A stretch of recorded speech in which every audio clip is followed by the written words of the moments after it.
राधे राधे दोस्तों, अभी तक हमने गीता के अध्याय 1 श्लोक 44 तक अध्ययन किया है।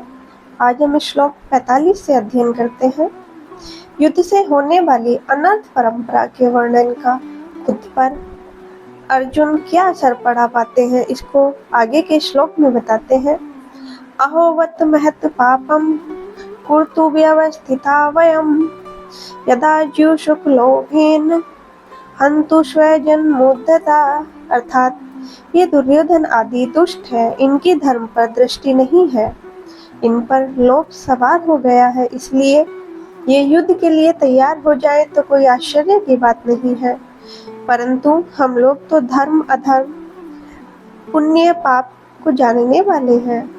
ऐसे जानकार होते हुए भी अनजान मनुष्यों की तरह हम लोगों ने बड़ा भारी पाप करने का निश्चय विचार कर लिया है।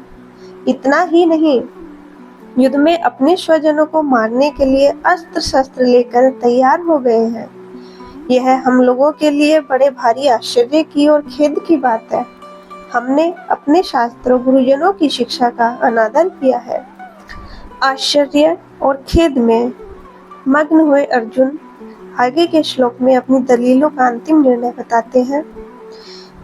यदि माम प्रतीकारम शस्त्रम शस्त्रपाणया धृतराष्ट्रारणे हयनु स्तमन्ने क्षेत्र संतरम भवेत्। अर्थात अर्जुन कहते हैं कि अगर मैं युद्ध से सर्वदा निवृत्त हो जाऊंगा तो शायद ये दुर्योधन आदि भी युद्ध से निवृत्त हो जाएंगे। यानी कि यदि मैं युद्ध नहीं करूंगा तो ये लोग भी युद्ध नहीं करेंगे, कारण कि जब हम कुछ चाहेंगे ही नहीं, लड़ेंगे भी नहीं, तो फिर ये लोग युद्ध करेंगे ही क्यों। तात्पर्य है कि मैं युद्ध नहीं करूंगा तो मैं भी पाप से बचूंगा और कुल का भी नाश नहीं होगा। जो मनुष्य अपने लिए जिस तरह की विषय का वर्णन करता है, अर्थात जिस तरह का आप बोलते सोचते हैं, उस विषय का असर आप पर होने लगता है। अर्जुन ने भी जब शोक में डूबकर 28वें श्लोक में बोलना आरंभ किया तब वे उतने शोक में नहीं थे जितने वे अब शोक में डूबे हैं। पहले अर्जुन युद्ध से विरक्त नहीं हुए, पर शोक विष्ट होकर बोलते बोलते अंत में वे युद्ध से भी विरक्त हो जाते हैं और बाण सहित धनुष का त्याग करके बैठ जाते हैं।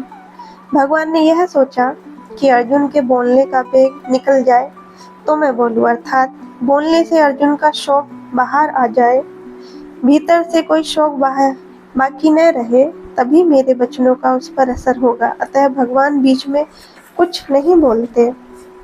जीवन में किसी के भाव विचार समझने या समझाने के लिए पहले अच्छा श्रोता होना अत्यंत आवश्यक है।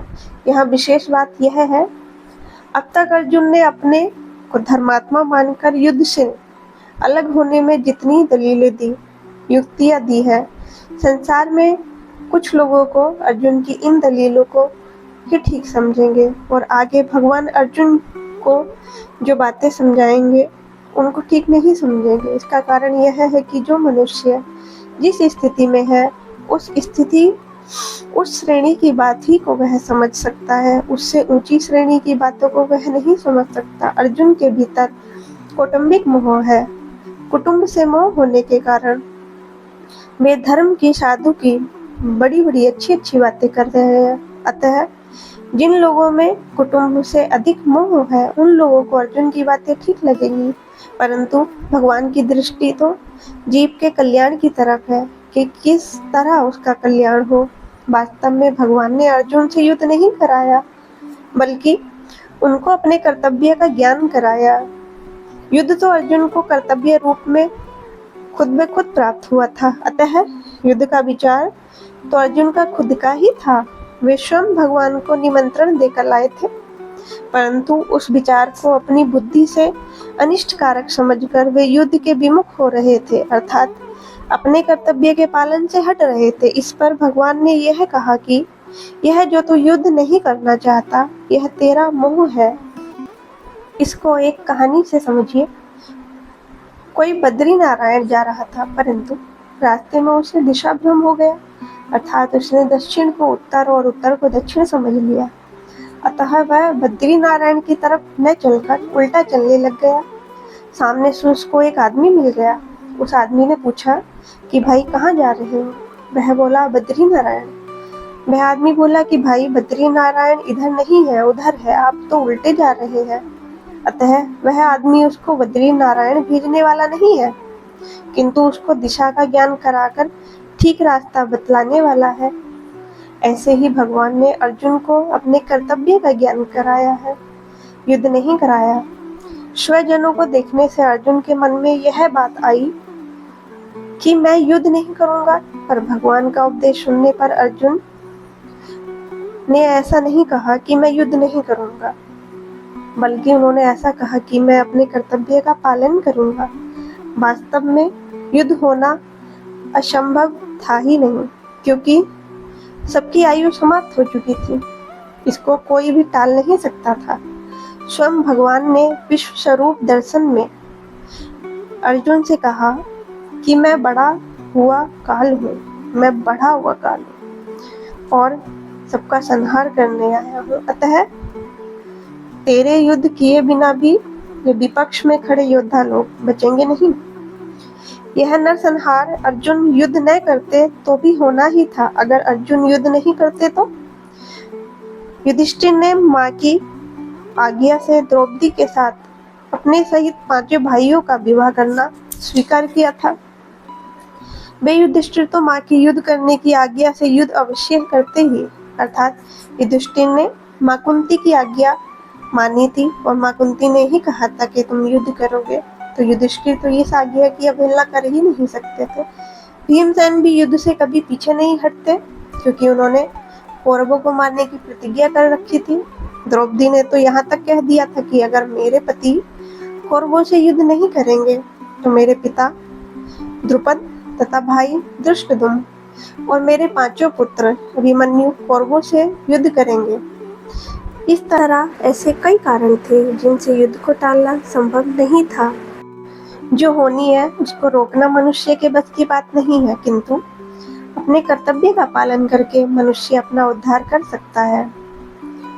तात्पर्य है कि मनुष्य अपना इष्ट अनिष्ट करने में स्वतंत्र है। इसलिए भगवान ने अर्जुन को कर्तव्य का ज्ञान कराकर मनुष्य मात्र को उपदेश दिया है कि उसे शास्त्र की आज्ञा के अनुसार अपने कर्तव्य के पालन से तत्पर रहना चाहिए, उससे कभी विमुख नहीं होना चाहिए।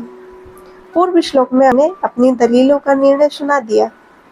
उसके बाद अर्जुन ने क्या किया, इसको संजय आगे के श्लोक में बताते हैं। एव मुक्त्वा अर्जुनः संख्य रथोपस्थ उपाविशत विसृज्य सरशरं चापम शोक स विघ्नुमानस। अर्थात युद्ध करना संपूर्ण अनर्थों का मूल है। युद्ध करने से यहाँ कुटुंब का नाश होगा, परलोक में नरकों की प्राप्ति होगी आदि बातों को युक्ति और प्रमाण कहकर शोक में अत्यंत व्याकुल मन वाले अर्जुन ने युद्ध न करने का पक्का निर्णय कर लिया। जिस रणभूमि में वे हाथ में धनुष लेकर उत्साह के साथ आए थे, उसी रणभूमि में उन्होंने अपने बाएं हाथ से गांडीव धनुष को और दाएं हाथ से बाण को नीचे रख दिया। स्वयं वहीं पर शोक मुद्रा में बैठ गए। यह मोह की महिमा है कि जो अर्जुन धनुष उठाकर युद्ध के लिए तैयार हो रहे थे, वही अर्जुन धनुष को नीचे रखकर शोक में अत्यंत व्याकुल हो रहे हैं। इस प्रकार ओम तत्सत अर्जुन विषाद योग नामक पहला अध्याय पूर्ण हुआ। ओम तत्सत ये तीनों सच्चिदानंद परमात्मा के पवित्र नाम है।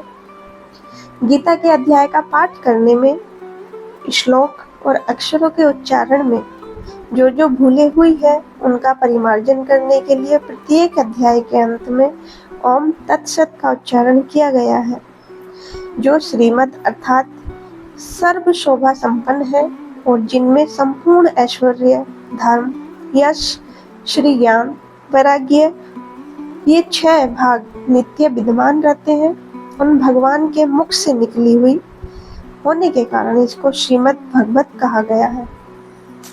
और जब मनुष्य मस्ती में आनंद में होता है तब उसके मुख से स्वतः गीत निकलता है।